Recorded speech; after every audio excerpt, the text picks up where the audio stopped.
Aprendo en Casa. Hola chicas y chicos, bienvenidas y bienvenidos a un nuevo programa más de Aprendo en Casa. Seguro ya estaban listas y listos para aprender un poco más sobre ciencias sociales, ¿verdad? ¡Yo también! ¿Recuerdan que en la clase anterior nos quedamos con ganas de seguir aprendiendo más sobre la vida en el Tahuantinsuyo? De verdad fue fascinante ver cómo lograron todo ese desarrollo. No sé qué piensas tú, pero yo creo que tiene que ver con la organización, que aprovecharon muy bien sus recursos y con la herencia cultural de sus antepasados. Por eso, hoy tenemos preparado un programa que te va a encantar, porque hablaremos de una de las maravillas del mundo. ¿Sabes de cuál estamos hablando? ¡Sí! ¡Machu Picchu! Probablemente sea el lugar peruano más famoso del mundo. Y no somos los primeros en preguntarnos cómo hicieron los pobladores del Tahuantinsuyo para construirlo. Hoy lo descubrirás con el apoyo de expertos que tienen sus propias interpretaciones al respecto.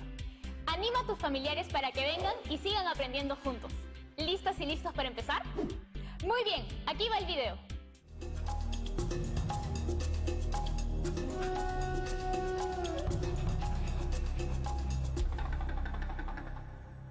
Esta es la historia de 3 desafíos. Un desafío hecho a las alturas, cuando los incas decidieron construir en las faldas de una vieja montaña a 2.400 metros de altura.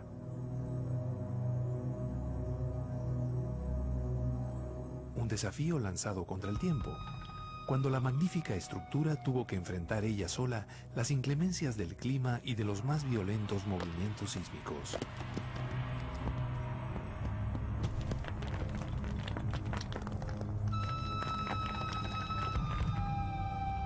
Un desafío hecho a nosotros, habitantes del siglo XXI, cuando una suma de misterios por esclarecer nos empuja a viajar 600 años en el pasado, para ver con nuestros propios ojos el origen de una ciudad legendaria que hoy conocemos como Machu Picchu.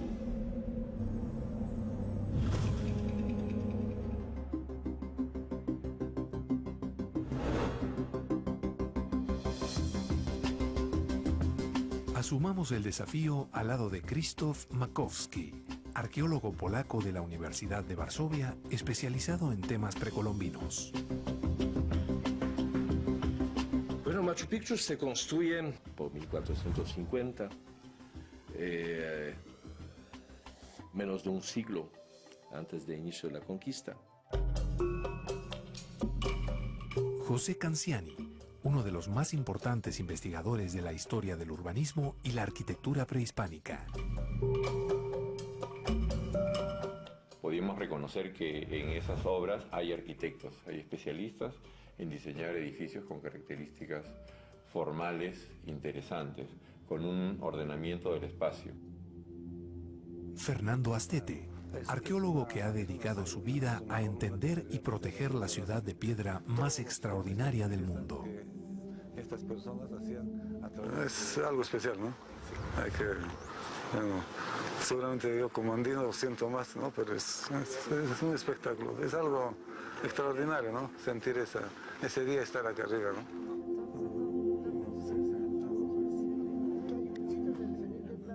Viajemos con ellos al pasado en un intento por descifrar científicamente cómo se construyó una ciudad eterna en un lugar imposible, en una de las zonas más lluviosas del continente americano.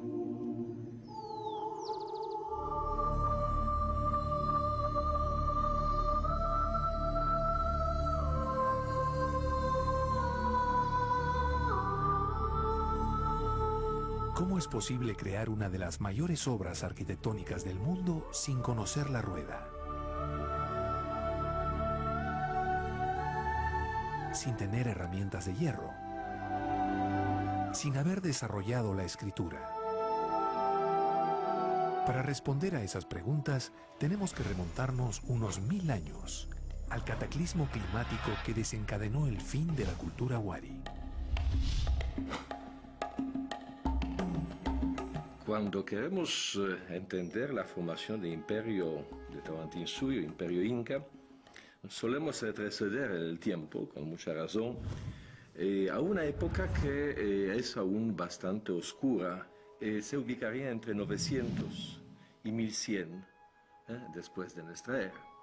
Y es la época en que hay grandes cambios en todos los Andes centrales y Andes del sur.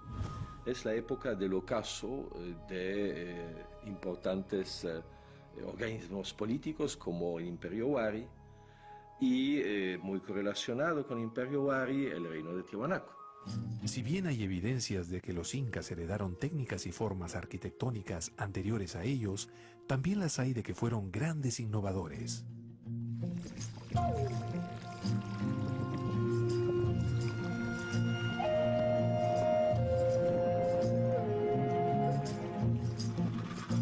Entonces, de algún modo, pensamos que hay una inspiración Huari a través de los siglos, quizás intencional.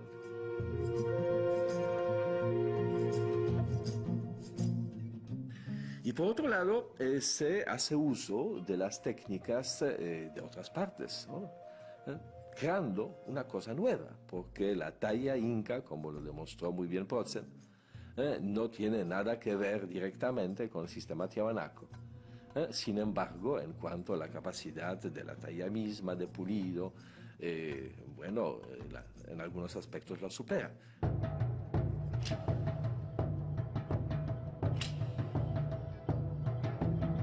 Pachacútec ordenaba levantar construcciones como muestra de su poder y como recordatorio de sus grandes victorias militares.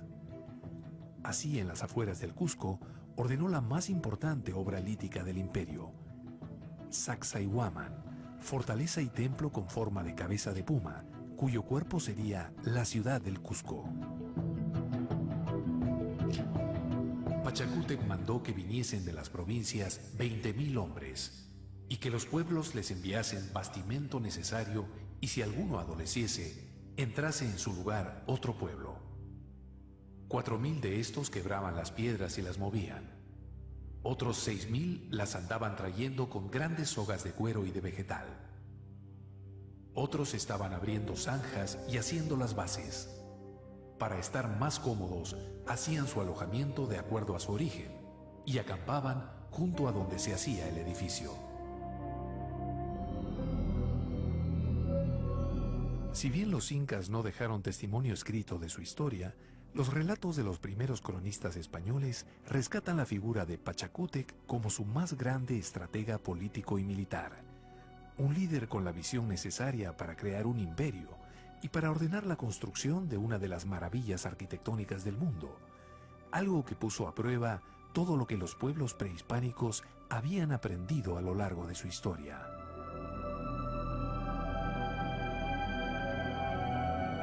En armar cimientos y fuertes edificios, ellos lo hacen muy bien, y así ellos mismos labran sus moradas y asientan las piedras bien grandes y crecidas, una encima de otra, con tanto primor que casi no aparece la juntura. Y lo han hecho y hacen sin tener otras herramientas más que piedras y su gran ingenio. Hacer arquitectura implica 3 procesos en secuencia, ¿no? Tener una idea, un concepto, luego lo trasladamos a un plano, a una representación en escala de lo que queremos hacer y luego pasamos a obra, es decir, el tercer paso. Betanzos dice que Pachacútec, cuando remodela el Cusco, tenía como referente una maqueta en arcilla, ¿no? Y remodela el Cusco usando este referente, este modelo de ciudad que se había diseñado en otra escala.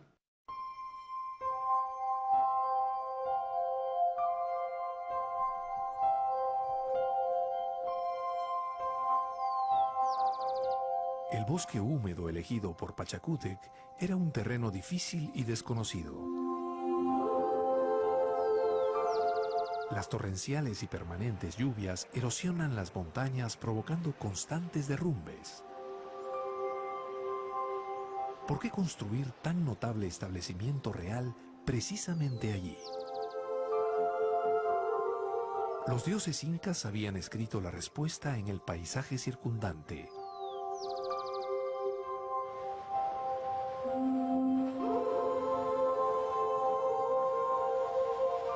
Y como templo, hacienda y palacio es un punto visual importantísimo, metido en esta espacio de donde desde Huayna Picchu se podría visorar los Apus cubiertos de nieve, ¿no? Donde en el centro se pone una gran plaza de culto solar, de culto del ancestro de los incas, con su torreón para observar el sol cuando sale el solsticio de junio y con otro conjunto para verlo en el solsticio de diciembre.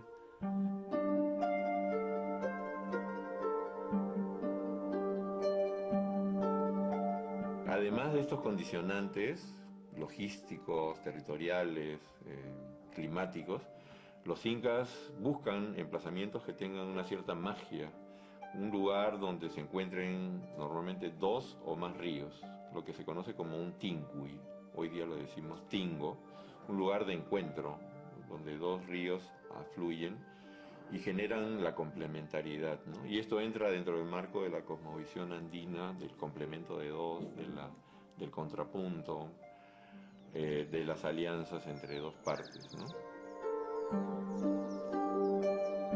De acuerdo a la cosmovisión inca, el lugar era perfecto. Quedaba por constatar la presencia de dos elementos sagrados. El primero, las piedras de granito. Estamos en el sector denominado de las canteras. Efectivamente, en este sector se ha encontrado material canteril. Por ejemplo, este ambiente de planta semicircular, en la vez que excavamos, encontramos aquí, por aquí abajo, adelante, 14 percutores de material más resistente que el granito, y en la parte interior una jiwaya. La jiwaya es una hematita, es el hierro natural que servía como percutor o instrumentos para trabajar la piedra, ¿no? Y el segundo, el agua, elemento divino que en el mundo andino representa lo masculino. Pero tan importante como el agua y el granito, es un tercer elemento capaz de ayudarles a determinar los tiempos de siembra y cosecha, y el trazo mismo de la ciudad.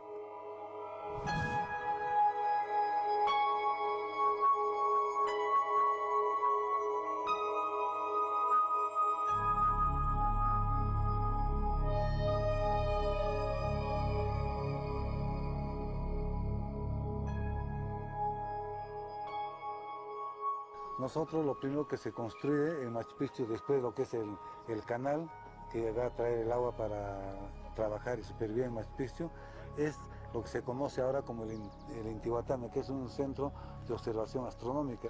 También nos va a permitir la orientación de los recintos en relación al movimiento del Sol. Luego de limpiar la maleza, sentaron las bases de la ciudad construyendo un vasto sistema de terrazas que sirven para filtrar el agua de las lluvias torrenciales que afectan la zona, canalizándola hacia el río, evitando derrumbes y deslizamientos.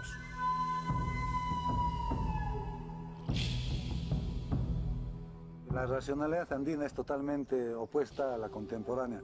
En la época contemporánea, para hacer una edificación, lo primero que hacemos es arrasar, es decir, tener más o menos una superficie homogénea. Se comienza recién la edificación. En la época inca, el razonamiento es totalmente opuesto. Ellos se van a adecuar a la topografía, a su medio ambiente, porque ellos conviven con ese medio ambiente. Entonces ellos van a comenzar a construir de abajo hacia arriba. ¿Por qué decimos esto? Que primero van a hacer una terraza, un muro de sostenimiento, crean una terraza, hacen otro muro, crean otra terraza, otro muro y otra terraza, de abajo hacia arriba, pero el material constructivo viene de arriba hacia abajo, que es un descubrimiento tecnológico para hacer el mínimo esfuerzo, es decir, es más fácil bajar elementos de piedra, líticos, que subirlos.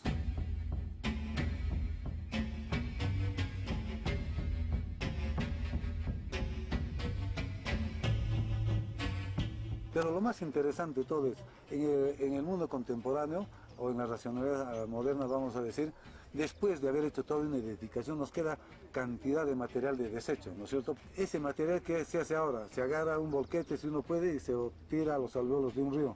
En lo andino es totalmente diferente. Todo el material de desecho va ingresando al interior de las terrazas. Para construir una terraza va entrando todo ese material ahí adentro. Es decir, que en Machu Picchu no vamos a encontrar basurales o zonas de desmonte, como llamaríamos contemporáneamente.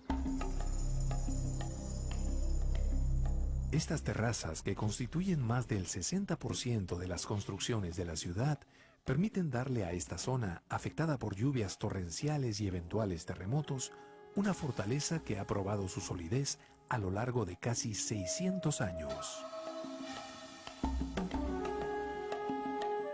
Sobre ellas, un conjunto de 172 edificios que cubren un área de más de 100.000 metros cuadrados.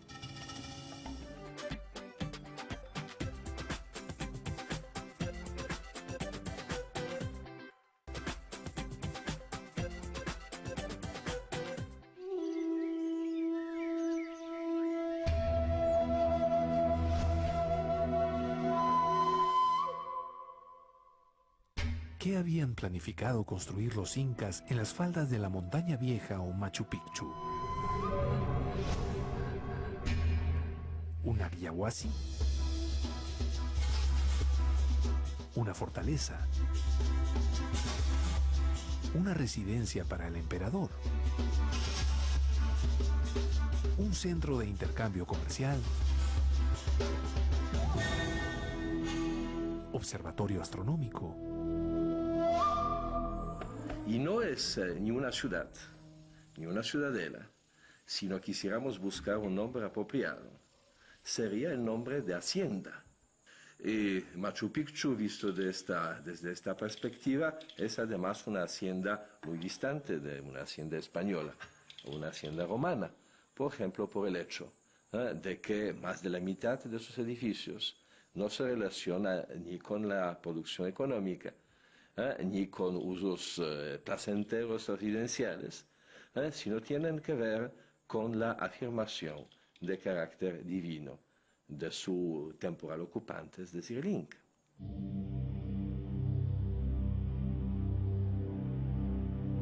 Así pues, Machu Picchu era una hacienda real de la Panaca de Pachacútec, un lugar con una población de entre 300 y 1000 personas.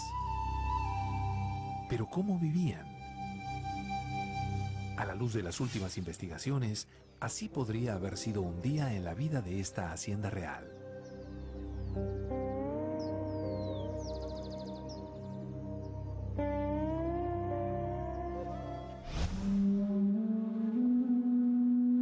En el sector bajo de Machu Picchu, llamado Jurin, el día comenzaba antes de que saliera el sol, con los pobladores preparando una primera merienda de frijoles cultivados en la parte baja de la ciudad, papas sancochadas y chuño. Si la fecha era importante, la plaza sagrada, compuesta por el templo de las 3 ventanas y el templo principal, comenzaba a ser preparada para la realización de ceremonias como el Capac Raini o el Inti Raymi.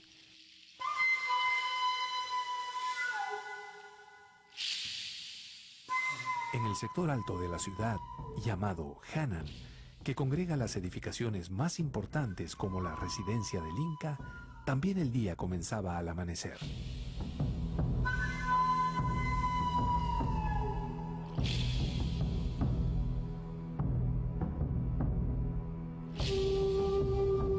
Algunos arqueólogos piensan que frente a este bloque de granito, conocido como la Roca Sagrada, se realizaban pagos a la tierra.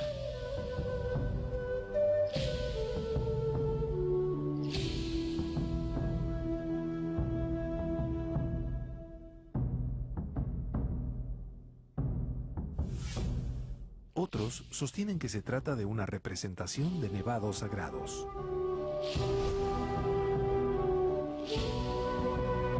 Desde muy temprano, sacerdotes y astrónomos dedicados al culto solar estaban atentos al reflejo del sol en los espejos del agua, calculando su desplazamiento y ubicación. Los astrónomos también hacían observaciones en el torreón, construido sobre una roca de granito de 3 metros de alto. Al igual que el Coricancha del Cusco, sus ventanas están alineadas con los solsticios.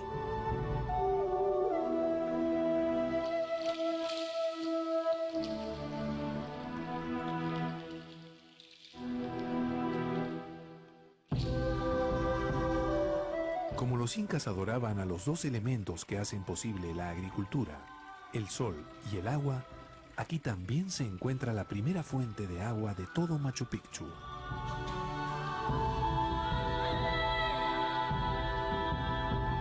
Luego de tomar sus primeros alimentos, los obreros subían hasta la cantera para continuar su duro trabajo de cortar los bloques de granito.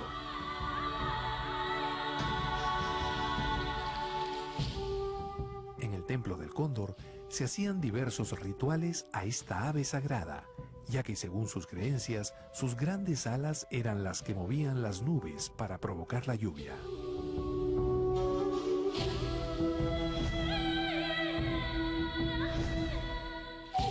A estas horas, los hornos ya estaban lo suficientemente calientes para fundir los metales con los que se hacían prendedores, tupus y otras obras de orfebrería con las que el Inca y sus sacerdotes adornaban sus atuendos.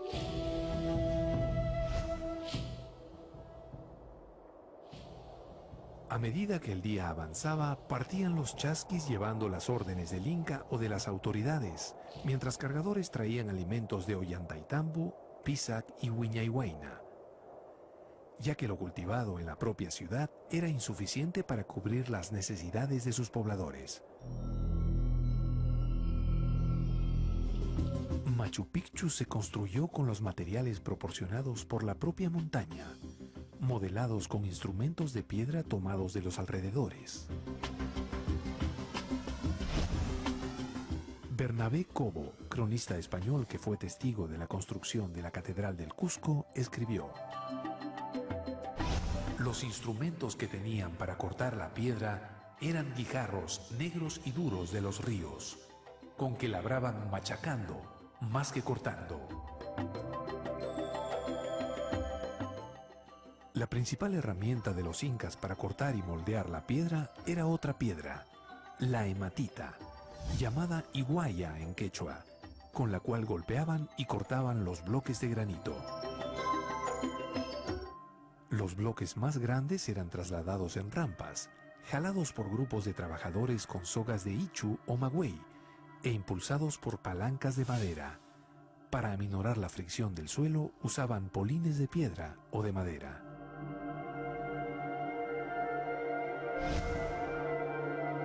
El modelado de las piedras se hacía de acuerdo a la forma del recinto que se planeaba construir. Los cortes más precisos y finos se usaban para los recintos más importantes. En estos casos el corte es tan exacto que no entra una aguja entre las piedras, algo que sorprende hasta hoy día. En otros casos, como los andenes, el corte era menos preciso y se usaba argamasa de barro mezclada con paja para ayudar a unir las piedras.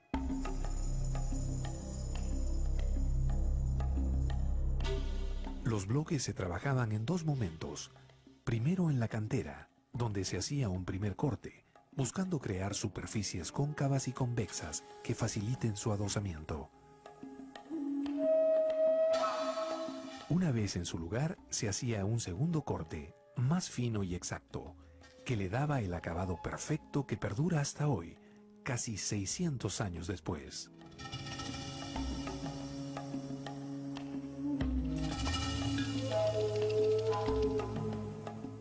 ¿Por qué tan gran esfuerzo fue olvidado y permaneció oculto por más de 350 años?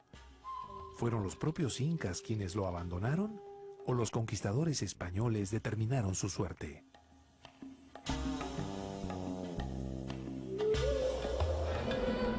Tras la muerte de Pachacútec, la responsabilidad de mantener y terminar Machu Picchu recayó en su familia real, Panaca, que fue exterminada años después por su bisnieto Huáscar al entrar en guerra contra su medio hermano Atahualpa.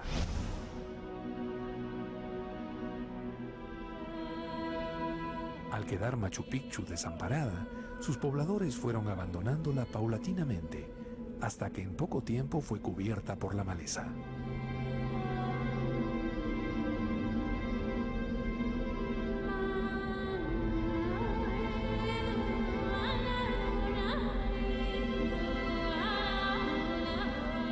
Otra hipótesis es que Manco Inca, hermano de Huáscar y Atahualpa, al rebelarse contra los españoles y replegarse en Vilcabamba, mandó despoblar la región que se encontraba entre Vitcos y el Cusco, zona que incluye a Machu Picchu.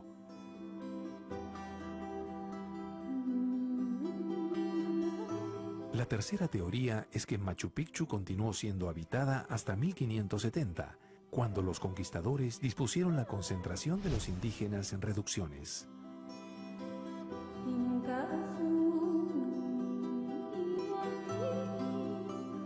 Por una razón o por otra, la gloria de Machu Picchu desapareció de la mirada del mundo por más de 3 siglos, pero no del recuerdo de quienes la construyeron.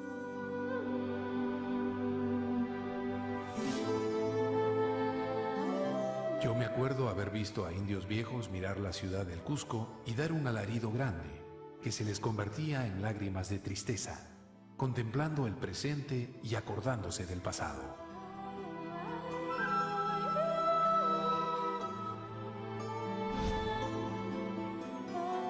Con su ciencia y su perseverancia, los incas ganaron el desafío de la montaña.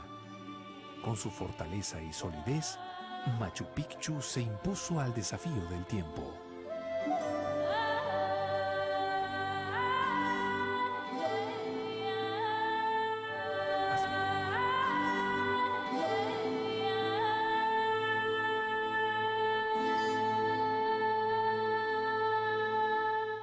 Me he quedado fascinada con lo que hemos aprendido hoy.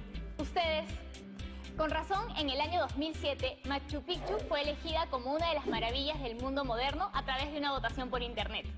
El video de hoy nos explicó cómo fue construida esta maravilla arquitectónica, pero también cómo vivieron sus pobladores y cómo es que la ciudadela cayó en el olvido por poco más de 300 años.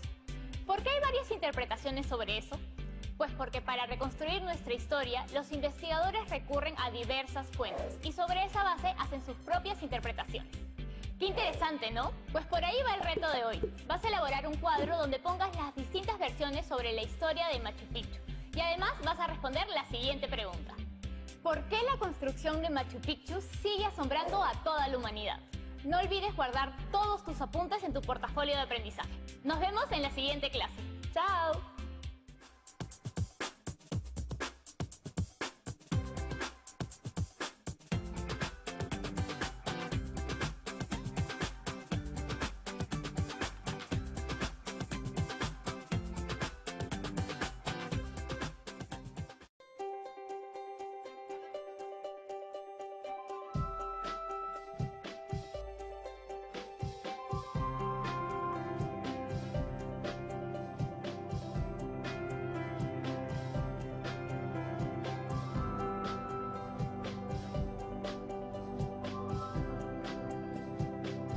Aprendo en casa.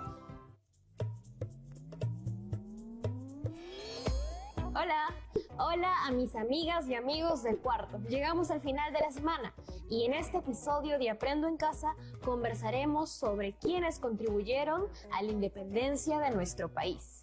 Encontraremos participaciones en mayor o menor medida. Esto dependerá de las investigaciones que se han realizado. En relación a esto, seguro han escuchado palabras como mártir, precursor, prócer, héroe y heroína. Chicas y chicos, levanten la mano si han utilizado estas palabras como si significaran lo mismo.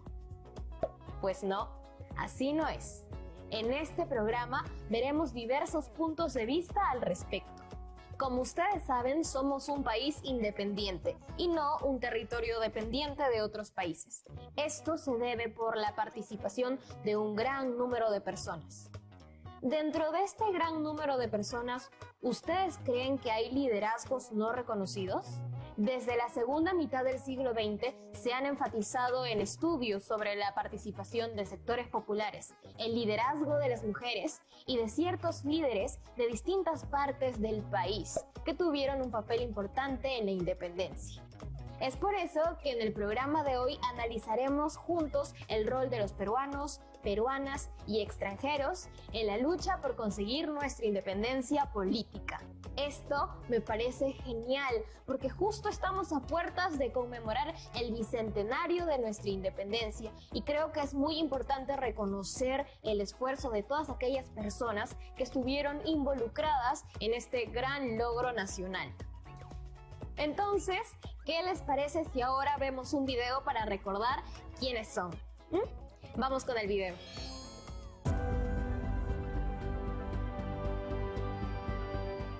nos acercamos a celebrar el bicentenario de nuestra independencia.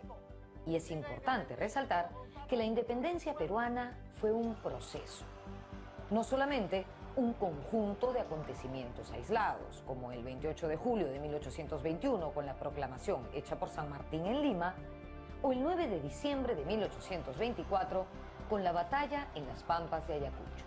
No, nada de eso. Entendamos este proceso que va a tomar mucho tiempo porque no termina en el 21. O sea, el 21 es un recodo en el camino, pero en el 22 los españoles van a, digamos, están acá. Y en el 24 finalmente vamos a dar la batalla en la sierra. O sea que la batalla final de la independencia no se va a pelear en la costa, sino en la sierra peruana. Entonces, la independencia como un proceso, ¿no? Es algo que yo creo que ir a través de los personajes viendo el proceso es una manera muy didáctica para que empecemos a prepararnos anímicamente, mentalmente para el bicentenario que ya se viene en su primera etapa, ¿no?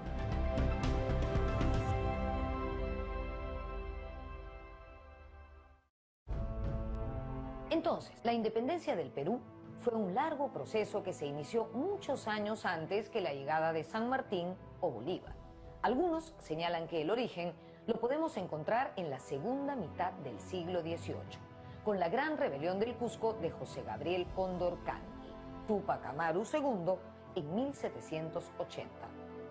Otros, la gran mayoría, ubican el inicio del proceso en la década de 1810, con la rebelión de Francisco de Sela en Tacna, en 1811, o con la gran revolución del Cusco de 1814, acaudillada por Mateo Pumacahua y los hermanos Angulo. El gran camino a la libertad, ¿no? Que para, digamos, en la época de Velasco comienza con Túpac Amaru. O sea, es un arco histórico, ¿no? Que tenemos, tenemos el gran privilegio de tener. Entonces, digamos, comenzar a explorar eso, ¿no? Cómo va preparando un movimiento, por ejemplo, la revolución del Cusco. Y Pumacahua, que había sido visto como un realista, termina siendo un patriota. O sea, esos cambios de lealtades que van mostrando esta cosa tan dinámica, tan fluida, que va a ser el proceso independentista, que no es fácil, porque está rompiendo con 300 años, digamos, de un sistema político-cultural, ¿no? Dentro del largo proceso de independencia participaron diversos actores. Hubo peruanos, extranjeros, soldados, oficiales, sociedad civil, mujeres, gente del pueblo, letrados, artistas. Hubo de todo. Hoy queremos destacar a los héroes de la independencia, a los fundadores de la patria. Conocemos muchos nombres propios, pero también existe toda una legión de anónimos, de gente que participó pero que no quedaron inscritos en los partes de guerra, ni en los documentos, o los que tal vez su recuerdo se perdió con el pasar de los años. Todos ellos son también nuestros héroes.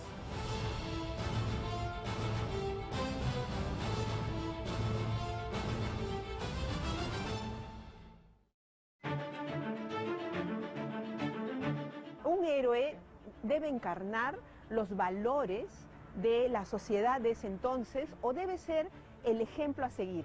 Por eso es que cuando hablamos de los héroes patrios, hablamos de aquellos que han sido capaces de dar su vida por estas tierras, de aquellos que han sido ejemplo en su desempeño profesional o aquellos que han desarrollado una serie de ideas o acciones para construir lo más importante de ese momento, la comunidad de peruanos.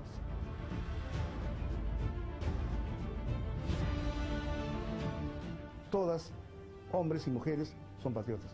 Quieren a su Perú libre. De repente el concepto de patria, como dije antes, no es el concepto de mi casa, de mi terreno, de mis ovejas, de mis ganados. Ahora el concepto de patria quizás lo enmarcamos dentro de mis tradiciones, de mis leyendas, de mi folclore, de mi canto, de mis santos.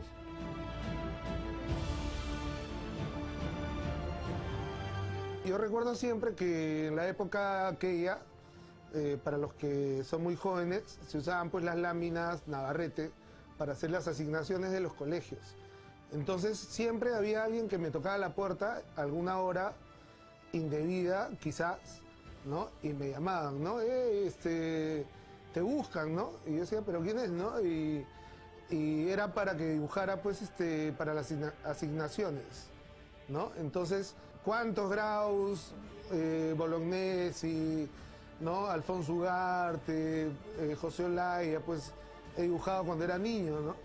Y más que todo, el apego de este tema era, con el tiempo, comparar un poco a los héroes de la patria con los superhéroes de las historietas.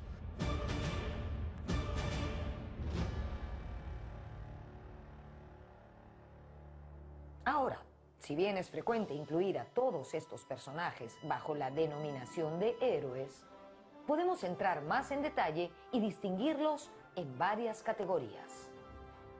Bueno, hay 4 conceptos que siempre se manejan, ¿no? Y que hemos manejado desde el colegio, que son prócer, precursor, mártir y héroe, ¿no?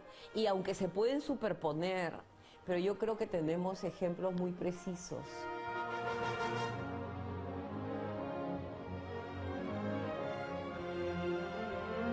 En el caso de los precursores, son aquellos que han sentado las bases para que en un futuro pueda desarrollarse la independencia. Es decir, aquellos que tanto porque han reaccionado en contra del gobierno colonial o porque han sentido que se han afectado sus intereses y por lo tanto se han opuesto o han liderado algún movimiento previo a la formalización de la fundación de la República.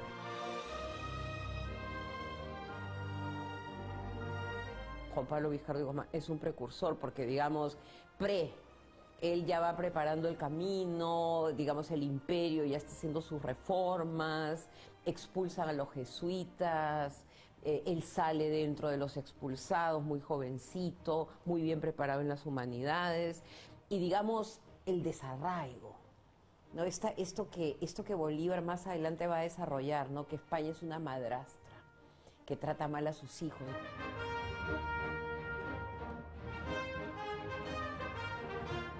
Juan Pablo Vizcarra y Guzmán fue un jesuita arequipeño que escribió la magnífica Carta a los Españoles Americanos, documento donde insta a los criollos de América a luchar contra la opresión extranjera y formar un Estado soberano.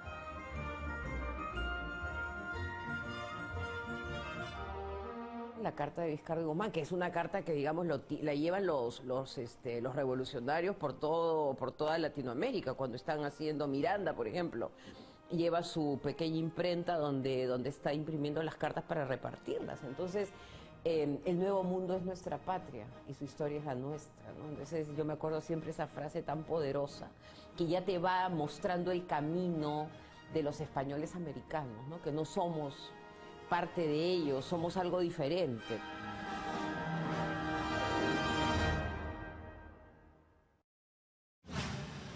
Otro precursor importantísimo es el sabio nacido en Arica, Hipólito Unanue, una mente brillante. En el caso de Unanue tenemos a un hombre del Renacimiento, o sea que es meteorólogo, es médico, es matemático, es hombre de Estado, de servicio, ¿no? Basadre tiene palabras muy lindas con él, ¿no? Es un hombre que digamos que sería el servidor público por excelencia, ¿no? Y dice, es un hombre bueno, que no estuvo disputando el poder, pero que lo llamaban, porque tenía, digamos, este insumo cultural que lo va a necesitar San Martín, Bolívar, los virreyes, ¿no? Entonces, un hombre que hace toda la transición entre el sistema virreinal y el sistema republicano, que me parece que es interesante también. Unanue se convirtió en nuestro primer ministro de Economía y de Relaciones Exteriores de la era republicana. Cuando se instala el primer Congreso Constituyente, pero digamos, él es el hombre que ve al Perú como una continuidad. Él está viendo que el Estado peruano, ¿no? Este ente que es el Perú, que ya comienza a aparecer desde las páginas del Mercurio, en las que él aparece también, la idea del Perú, digamos, el Perú va más allá de las administraciones, ¿no? Es un hombre de Estado. Manda él a los diplomáticos, la primera misión peruana. Hay una carta preciosa que está José Gregorio Paredes, está Olmedo, y les dice: muestren lo mejor del Perú. Un precursor poco conocido es Francisco Javier Mariátegui. Él integró el primer Congreso Constituyente, fue ministro de Relaciones Exteriores y presidente de la Corte Suprema. Tenemos a Francisco Javier Mariátegui, que fue abogado, que fue además diputado, ha sido miembro del Ejecutivo y también del Poder Judicial. A él fueron los abogados los que van a designarle un espacio especial en su gremio. Él va a ser uno de los padres fundadores para estos abogados.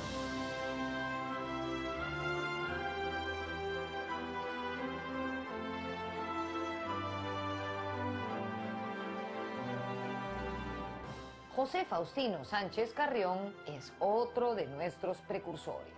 Brillante abogado, extraordinario orador, uno de los redactores de la primera Constitución y defensor de las ideas republicanas, pero también un gestor en tiempos de guerra. El papel que tiene Sánchez Carrión en formar las maquinarias militares que van a servir posteriormente para el triunfo en Ayacucho, ¿no? Entonces él se va a Huamachuco, presta su casa para que Bolívar se hospede ahí. En Huamachuco se da, digamos, la primera ceremonia en la que se va a dar, digamos, esta cosa de lealtad a la patria, ¿no? Entonces hay peruanos que están trabajando. Yo creo que el trabajo de él ha sido poco relevado, porque toda la gloria se la lleva Bolívar.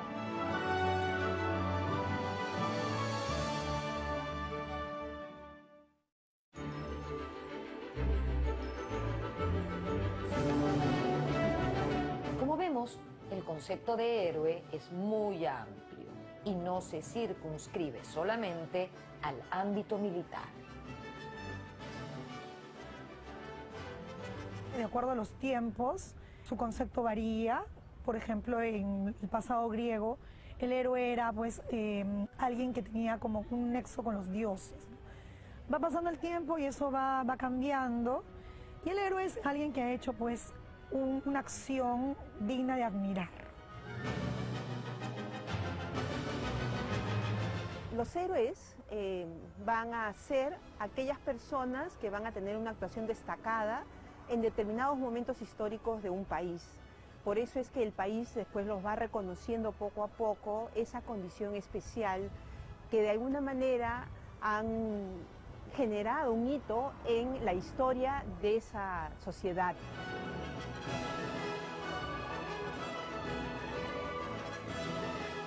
El concepto del héroe nacional se empezó a construir a inicios de la República. En el siglo XIX los héroes fueron construidos porque en realidad el heroísmo es una construcción que forma parte de la época, los estados-nación. Estamos pasando de un momento de identificación con el rey a un momento de identidad con la patria y se necesitaba tener padres fundadores. En ese sentido, en el siglo XIX van a realizarse la aparición de héroes de manera espontánea. La independencia sudamericana tuvo dos grandes líderes extranjeros, José de San Martín y Simón Bolívar, quienes llegaron al Perú para culminar el proceso de emancipación. Ellos estuvieron acompañados por soldados y oficiales extranjeros, muchos de los cuales murieron en el Perú y tuvieron funerales apoteósicos. Hay desfiles, hay peregrinaciones cívicos sagradas y hay mucha difusión de estos actos en los periódicos de ese entonces durante varios días. A eso le llamamos funerales apoteósicos, es decir, la gente va a participar, los funcionarios, los ciudadanos, todos van a asistir y caminar desde el lugar del velorio, pasando por la misa, caminando todos con banda de músicos hasta este cementerio. Esos funerales apoteósicos fueron, por ejemplo, para Mariano Necochea, para Jorge Guillermo Guise, para Guillermo Miller. En este caso, de estos últimos dos que he mencionado, Miller y Guise, fueron sepultados en el cementerio británico que está ubicado en el Callao.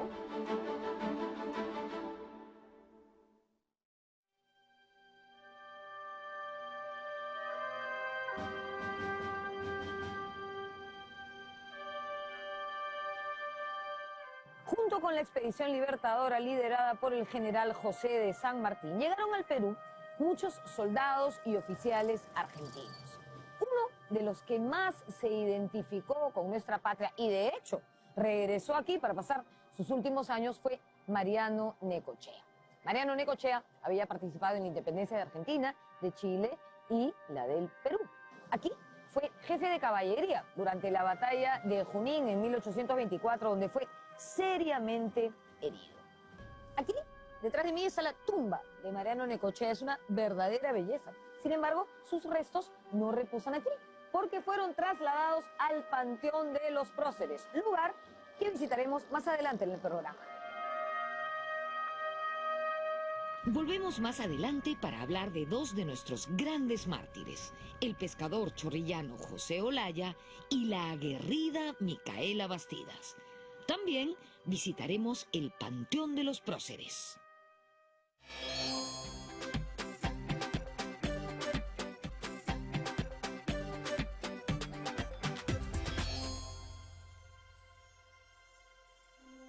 Un héroe peruano de nuestra independencia, poco resaltado y valorado, es Domingo Nieto. Desde 1821, él participó en todas las campañas y tiene una particularidad que lo distingue de sus pares contemporáneos. Muchos de estos héroes, digamos, militares que van a servir para crear pues el mito de que el Perú nace con la espada, ¿no? Digamos que esa sangre y fuego, ¿no? Y que ellos tienen, digamos, su panteón de héroes. En el caso de Nieto, es interesante porque, digamos, él conforma el primer ejército republicano, ¿no? Él es digamos, él no sirve al rey, ¿no? Castilla sirve al rey, ¿no?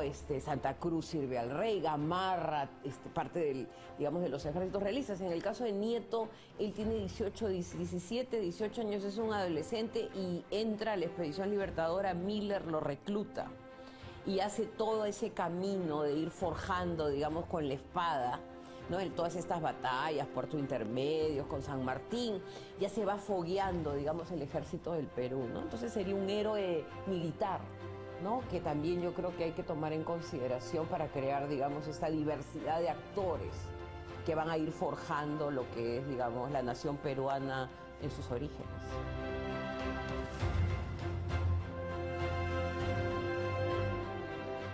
Otro militar importante a destacar es Francisco Vidal. El primer soldado de Perú que ayuda a que venga San Martín, él va a Chile, Remigio Silva. Son personajes que están dentro de la corriente libertadora, que pasan por el proceso de independencia y que después siguen. Francisco Vidal sigue luego de la independencia luchando por la libertad.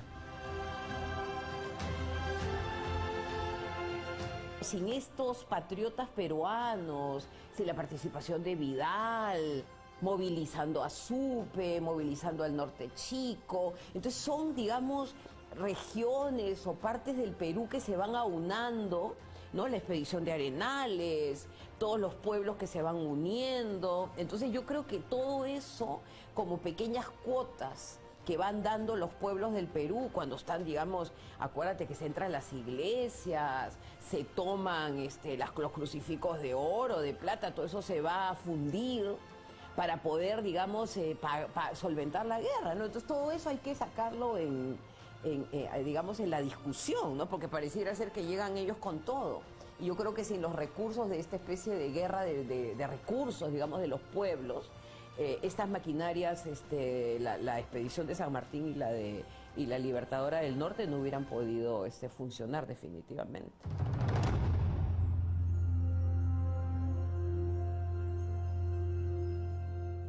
Como estamos viendo, la mayor parte de nuestros héroes fundadores de la independencia no murieron en el campo de batalla, pero ello no merma su valiosa contribución a la causa patriota. También se van a crear como grupos de culto, ¿no? La Sociedad Benemérita de los fundadores de la independencia, que también van a generar pues exequias. Por ejemplo, se van a encargar de enterrar a Saco Oliveros. Entonces todos ellos van a hacer de manera espontánea con este tipo de rituales funerarios, sobre todo a través de discursos, algunas notas en los periódicos.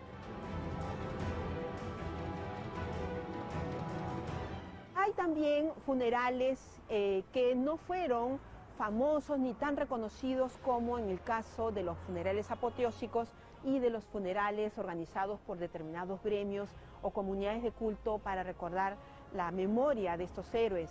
Así murieron con mucho pena y mucho dolor para los seres queridos Bruno Terreros, Faustino Sánchez Carrión, entre otros, que van a ser recordados mucho tiempo después, a partir de los estudios históricos y de que poco a poco su recuerdo va a ir creciendo conforme los valores que ellos van a representar van a ser más importantes para las sociedades entonces.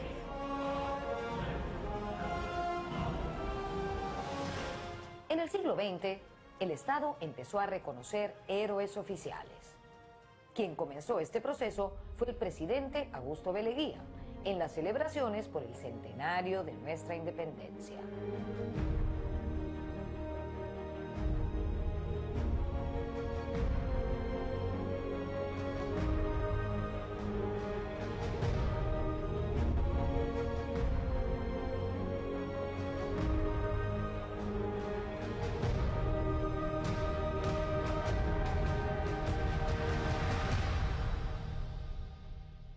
Estamos en la capilla de San Carlos, o mejor dicho, en la capilla del Real Colegio de San Carlos, para hablar con mayor propiedad.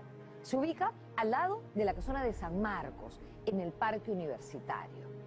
Este lugar, durante el gobierno de Leguía, durante el oncenio de Leguía, se convirtió en el panteón de los próceres. Algo así como el altar de la patria. Y esto tuvo lugar en el contexto de las celebraciones del centenario de nuestra independencia, precisamente en 1924, recordando las batallas de Junín y Ayacucho.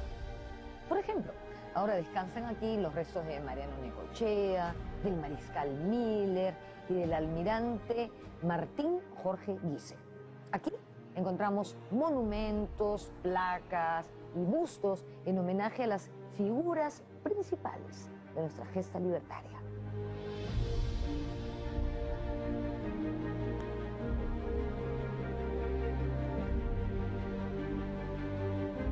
Y estos héroes además van a tener que ver también con los intereses de los gobiernos. En este caso, que estén vinculados a la medicina, que estén vinculados por ejemplo, la música y también a militares, ¿no? Como Miller. En la época de Leguía se va a construir los héroes oficiales y se van a hacer como nuevas exequias, pero ya de manera, pues, manejada por el propio Estado. Sobre todo, como se está buscando la idea de patria nueva, se va a buscar incluir a próceres, precursores civiles.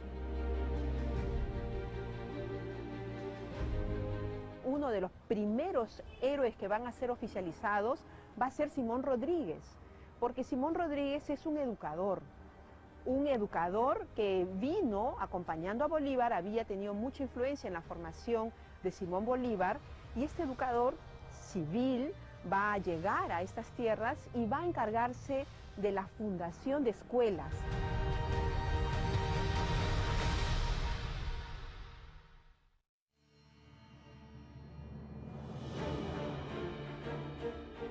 Si bien la definición de prócer es muy vasta y por eso en el Panteón encontramos una gama muy amplia, si queremos mayores detalles, podemos decir que ellos fueron quienes participaron en la lucha directa contra el sistema colonial.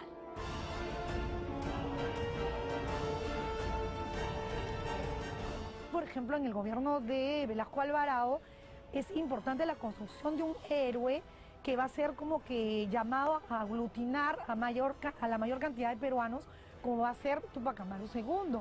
¿no? Es allí donde él es incluido como prócer y como precursor, que antes no se había hecho.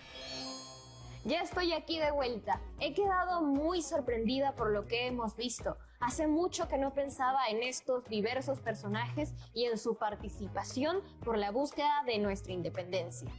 Creo que ellas y ellos eran líderes y me inspiran mucho porque aunque estemos cerca del bicentenario de nuestra independencia, aún debemos seguir trabajando para hacer que todas las personas de esta sociedad seamos verdaderamente libres para poder decidir el destino de nuestras vidas. Algo que también me ha gustado mucho ha sido poder refrescar conceptos como el de mártir y prócer de la independencia. ¿Cómo les fue a ustedes con esto? Antes de irme, quisiera proponerles un reto. La idea es que respondan a la siguiente pregunta y la guarden en su portafolio de evidencias. La pregunta es: ¿qué significa ser un mártir, precursor, prócer, héroe y heroína de la independencia nacional? Recuerden que no solo es colocar el significado como si fuera de diccionario, sino tu propio punto de vista. Y además, una reflexión sobre tu participación en la construcción del país. Me refiero a que pensemos en cómo estamos trabajando desde donde estamos por el bien común y participamos para lograr una convivencia más democrática en el Perú. Un poco profunda la pregunta, ¿no? Bueno, igual se las voy a dejar. Yo también voy a pensar al respecto, porque creo que es necesario hacerlo. Bueno, eso es todo. Nos vemos en un próximo episodio de Aprendo en Casa. ¡Chao!